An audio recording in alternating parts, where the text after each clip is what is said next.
Just another quick video. I am the Caveman. This is Caveman Creations, and this is my 60s Oliver dozer.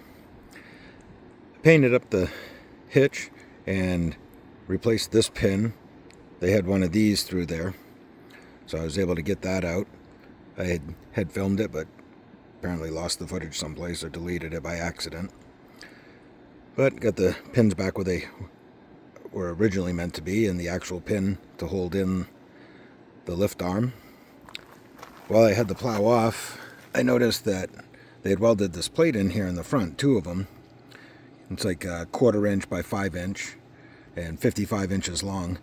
But the plow is actually broken, cracked all the way across. That's why they welded these in.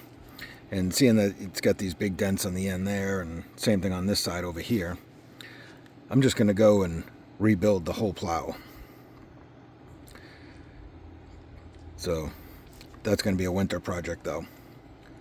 Next thing I'm going to do right now is I'm going to go and change the gauges and clean up the engine.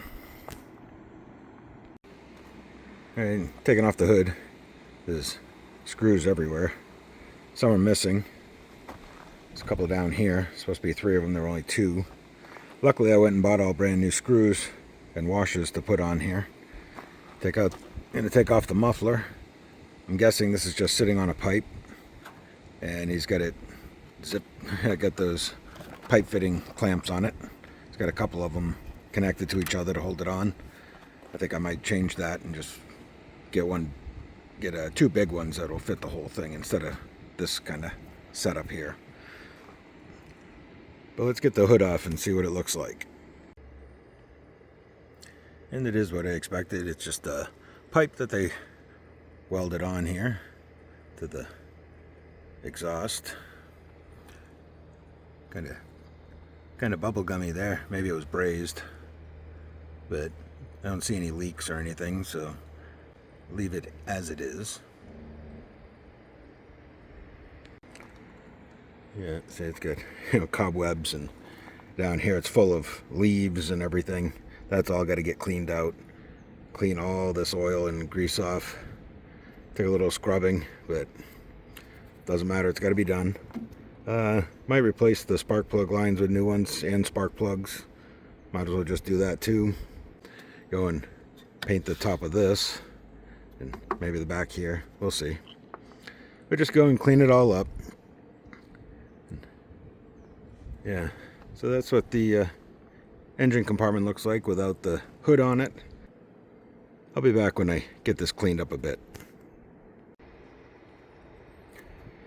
So I got the engine all cleaned up, as you can see. I think that's the original paint, just by the way that it's peeling up here. This is just a breather for the valve cover. I did go and clean up the radiator and hit that with some black. The radiator itself looks good, no corrosion, no dirt stuffed in it or anything. The vents are pretty clean, so that's good, and no leaks as far as I can tell. Put in my new gauges. That's the water temperature gauge there. And over to here, take a look at these.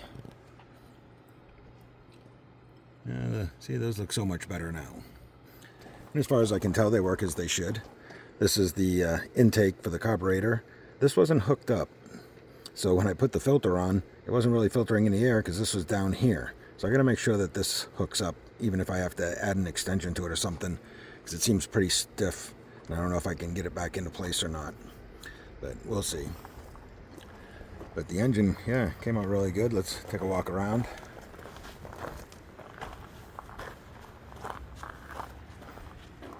Yeah, you can really see that bubblegum job they did there.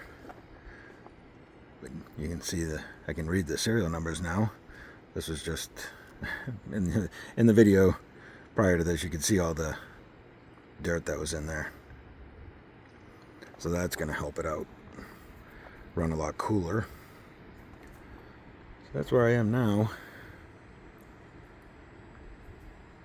So it's all looking pretty good. Pretty happy with that. Yeah. Hopefully before long I'll be pushing dirt with it. Until the next one.